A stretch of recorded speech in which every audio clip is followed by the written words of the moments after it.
Today it is the 31st of December, and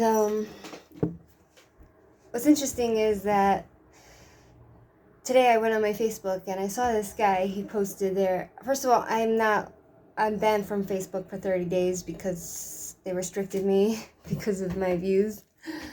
But basically, this one guy writes, okay, which of my anti-socialist friends will return their government checks back to the government, right?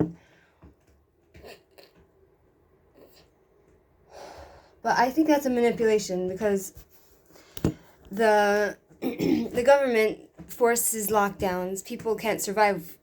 It's like the government forces people into such situations where they have to take out handouts, and without the government help, because of the government, they'll starve because there's no jobs, everything's shut down, so that is like a real manipulation, like even if you're anti-socialist, you must take the checks because otherwise you'll die because it's the government's fault why they put the lockdown, so people don't have money, and if they don't take it, they'll starve.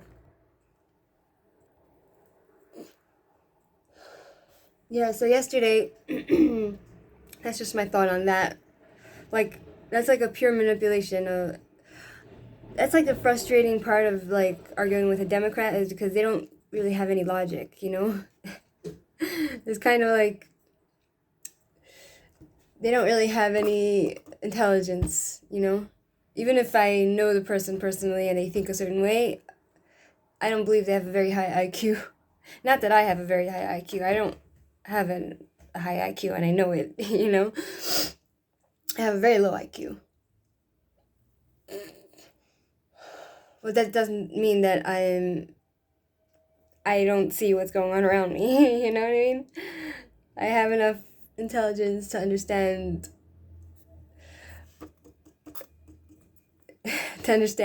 people and life, and so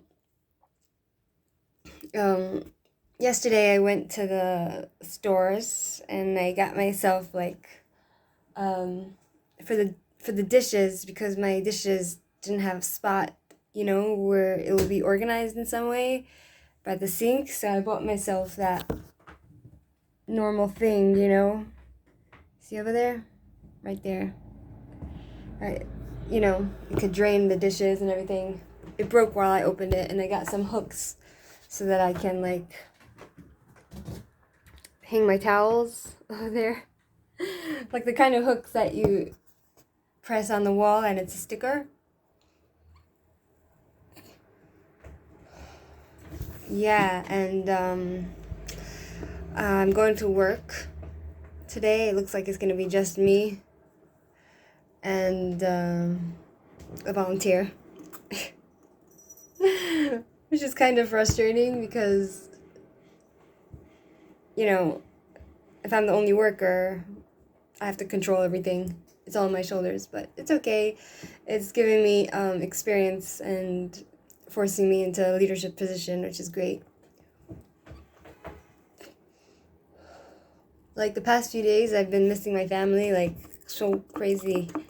A little bit anxious, because I worry for my family, because I love them and I miss them, and so the past few days I've been missing my mother, my father, and but I don't want to go back to New York because I feel really free here. I love my freedom in Israel. Like, no one knows me here. I can do what I want,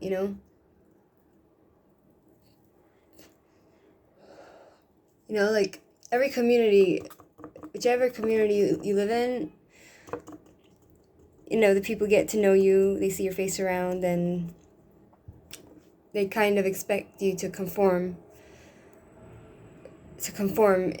into their to their way, and if you're a little different, then you're ostracized or you're looked down upon or whatever. But here, I feel like I'm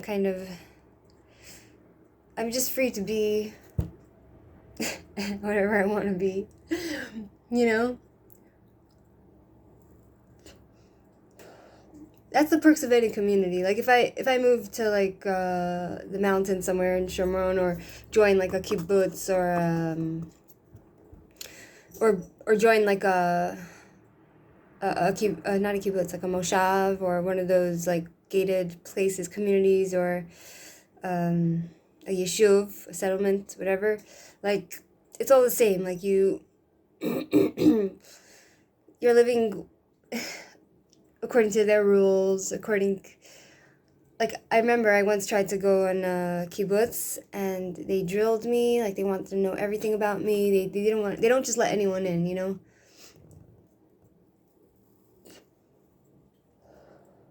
They kind of like, they're very snobbish in a way, you know? Like if you have any issues with depression or whatever, they don't want you in there. They're snobbish, like the kibbutzim. They're very like particular about who they accept, and they think their community is above everyone else. You know, like they think they have no issues, and they think that like they'll never have any issues. You know, so they'll judge you, and they won't want you in their community if you have any emotional issues, or like someone who's taking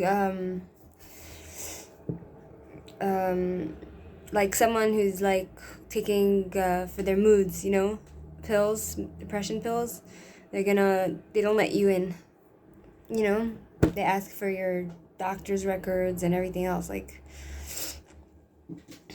not that I wanted to go, and like at one point I was checking out a kibbutz just because I wanted to see maybe I'll have like free housing situation, and then you work for them, but I saw the community and I was like, oh my god, it's like so ghetto, like it's like any other community you go to, any other religious community or whatever, so I didn't want that, I didn't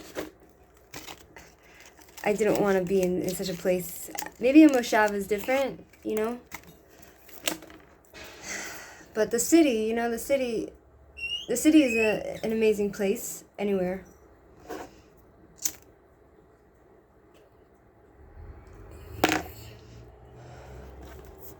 And I understand why my father loves the city. Like my father, he's a city boy. He doesn't like to be in the countryside. He likes the city because the city is kind of like millions of people, all different kinds of people. There's no, unless you live in a certain area of the city, within the community, then they'll know you. Like I was staying in another place right outside Jerusalem, like a gated community, and a religious gated community.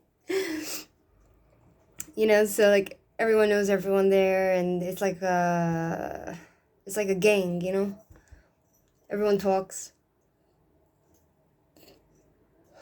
That's the life of a community, living within any community,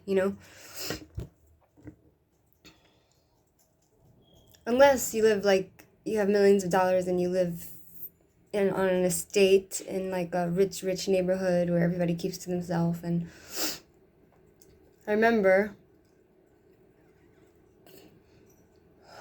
there was this one guy that I was talking to on Tinder like 2 or 3 years ago, 2 years ago, and he was telling me how rich he was, and he was showing me that he lives in New Jersey, and he owns like a lot of land, so he owns all these like farmhouses and everything, and he's like, oh, come, I'll fly you out, come spend time with me,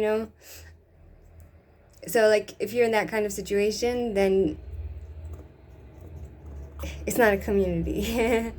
You kind of just own land somewhere and it's all yours, and you live your own life and no one knows who even lives there.